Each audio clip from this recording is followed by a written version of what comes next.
Good morning students, कैसे हैं आप। आज मैं फिर आपके साथ हूँ एक नई वीडियो के साथ।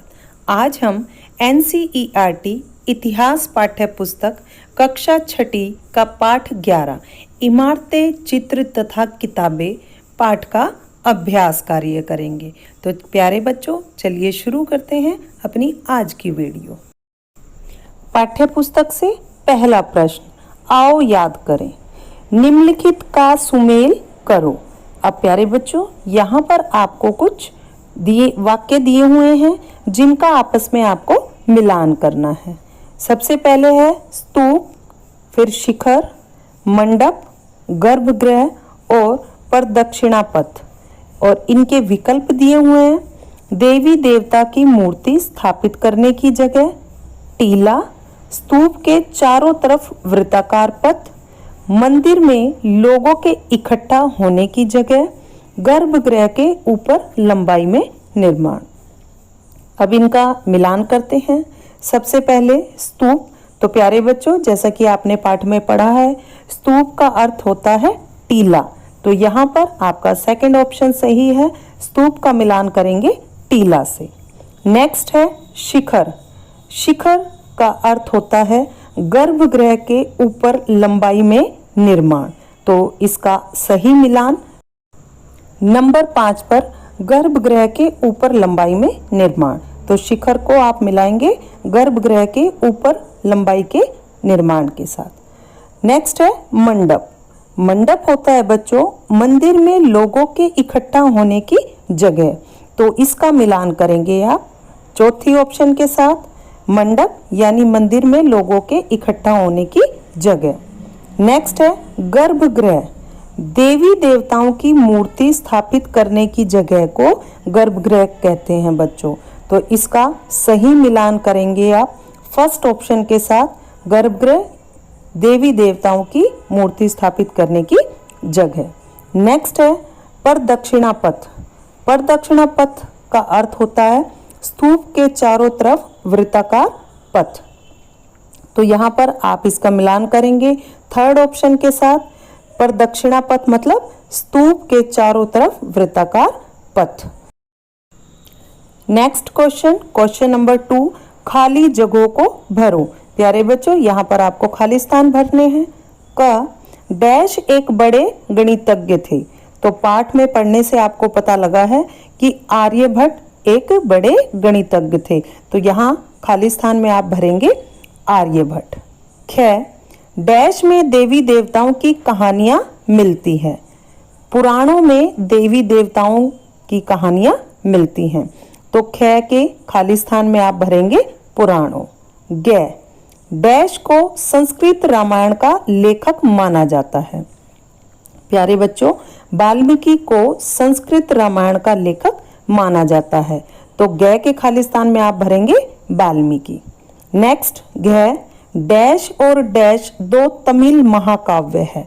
तो प्यारे बच्चों, सिलप्पदिकारम और मणिमेखलई दो तमिल महाकाव्य हैं। तो के पहले खाली स्थान में आप भरेंगे सिलप्पदिकारम और दूसरे खाली स्थान में मणिमेखलई। प्रश्न 3, धातुओं के प्रयोग पर जिन अध्यायों में चर्चा हुई है उनकी सूची बनाओ।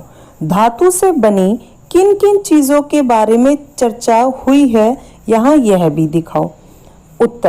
उत्तर में प्यारे बच्चों हम एक तालिका बनाएंगे जिसके 2 भाग होंगे। पहले भाग में लिखेंगे जिन अध्यायों में धातु के प्रयोग पर चर्चा हुई है, और दूसरे भाग में लिखेंगे जिन धातुओं की बनी हुई वस्तुओं की चर्चा अध्यायों में की गई है। तो अध्याय 4 आरंभिक नगर, अध्याय 5 क्या बताती हैं हमें किताबें और कब्रें। इन अध्यायों में धातु के प्रयोग पर चर्चा हुई है। अब देखते हैं किन किन धातुओं के बारे में चर्चा हुई है। तांबा, सोना, चांदी, जबकि अध्याय 5 में लोहा और सोना के बारे में चर्चा की गई है बच्चों। प्रश्न 4, पृष्ठ 130 पर लिखी कहानी को पढ़ो। जिन राजाओं के बारे में तुमने अध्याय 6 और 11 में पढ़ा है उनसे यह बंदर राजा कैसे भिन्न या समान था? उत्तर, पृष्ठ 130 पर बंदर राजा की कहानी अध्याय 6 और 11 में दिए गए राजाओं की तरह है। बंदर राजा भी अन्य शासकों की तरह एक विशाल सेना रखता था। वह स्वयं बुद्धिमान, कूटनीतिज्ञ और बहादुर था। वह सही समय पर उचित निर्णय लेने में समर्थ था।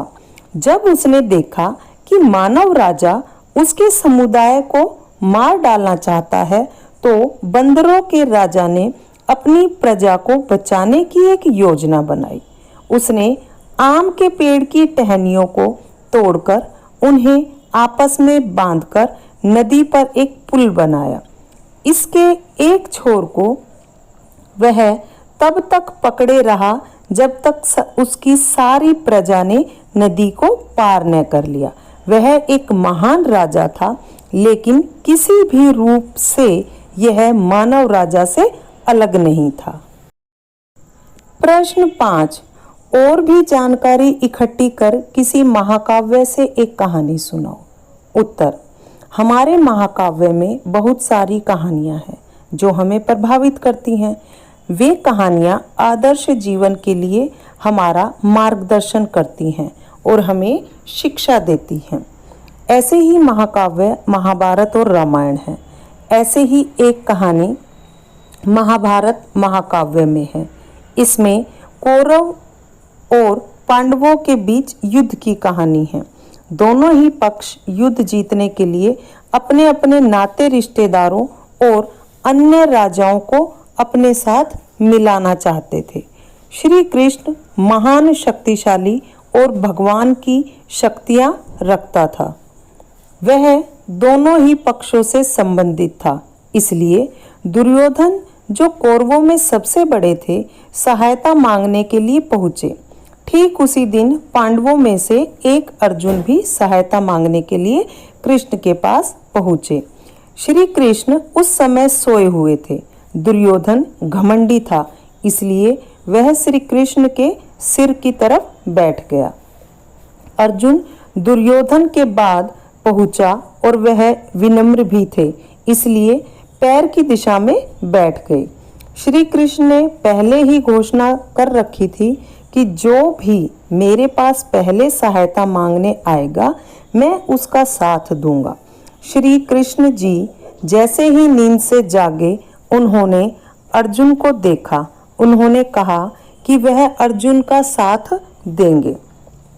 दुर्योधन ने इसका विरोध किया और कहा कि मैं पहले सहायता मांगने आया हूँ। कृष्ण ने कहा कि अगर हम किसी से भी कुछ प्राप्त करना चाहते हैं तो इसके लिए हमें विनम्र होना पड़ेगा। इस प्रकार दुर्योधन ने श्री कृष्ण के साथ को खो दिया। इस कहानी से यह शिक्षा मिलती है कि हम जिससे सहायता की अपेक्षा करते हैं, उनके साथ उदंडता का व्यवहार नहीं करना चाहिए। प्रश्न 6, आओ करके देखें। इमारतों तथा स्मारकों को अन्य प्रकार से सक्षम व्यक्तियों यानी विकलांगों के लिए और अधिक प्रवेश योग्य कैसे बनाया जाए, इसके लिए सुझावों की एक सूची बनाओ। उत्तर, इमारतों तथा स्मारकों में ढलान वाले प्रवेश द्वार की सुविधा होनी चाहिए। इमारतों तथा स्मारकों में ढलान वाले प्रवेश द्वार के साथ रेलिंग की सुविधा होनी चाहिए ताकि पहिए वाली कुर्सी का आसानी से प्रयोग किया जा सके। इस तरह के व्यक्तियों के लिए उचित रोशनी का प्रबंध होना चाहिए तथा खाली स्थान से अन्य प्रवेश द्वार की व्यवस्था होनी चाहिए। प्रश्न 7, कागज के अधिक से अधिक उपयोगों की एक सूची बनाओ। उत्तर, कागज बहुत महत्वपूर्ण है। इसका प्रयोग विभिन्न रूपों में किया जाता है। इसके कुछ प्रयोग नीचे दिए गए हैं। जैसे हम जो किताबें पढ़ते हैं वह कागज पर ही छपी होती हैं। दूसरा, हम लिखने के लिए भी कागज का प्रयोग करते हैं। तीसरा, वस्तुओं के पैकेट बनाने के लिए भी कागज का प्रयोग होता है। चौथा, खेल का सामान जैसे कि बनाने में भी कागज का प्रयोग होता है। पांचवा, कृत्रिम गुलदस्ता बनाने में भी कागज का प्रयोग होता है। इनके अलावा भी प्यारे बच्चों बहुत से ऐसे उपयोग होते हैं जिनमें हम कागज का प्रयोग करते हैं।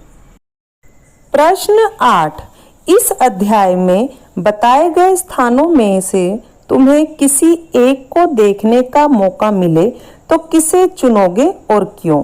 प्यारे बच्चों, यहाँ आप किसी भी स्थान का नाम और अपनी पसंद लिख सकते हैं। उत्तर में मैंने आपके लिए एक स्थान का चयन किया है। चलिए देखते हैं। मैं मेहरौली दिल्ली को देखना पसंद करूंगा। मैं वहां लौह स्तंभ देख सकूंगा। यह भारतीय शिल्पकारों की कुशलता का एक अद्भुत उदाहरण है। आश्चर्य की बात यह है, इतने दिनों के बाद भी इसमें जंग नहीं लगा। इसी परिसर में कुतुब मीनार वास्तव में एक महान स्मारक है। मैं मेहरौली में एक मनोहर स्मारक देख सकूंगा। तो प्यारे बच्चों, पाठ 11 इमारतें, चित्र तथा किताबों का अभ्यास कार्य पूर्ण हुआ। आशा करती हूँ कि आपने वीडियो को ध्यान से देखा होगा। सभी प्रश्नों को समझने की कोशिश कीजिए, अपनी नोटबुक में लिखिए और अपनी शिक्षिका से चेक कराइए। आज के लिए इतना ही। अगली वीडियो में आपसे फिर मिलूंगी। यदि आपने अभी तक मेरे चैनल को सब्सक्राइब नहीं किया है तो अन्य शैक्षणिक वीडियो देखने के लिए जल्दी से सब्सक्राइब कीजिए। धन्यवाद।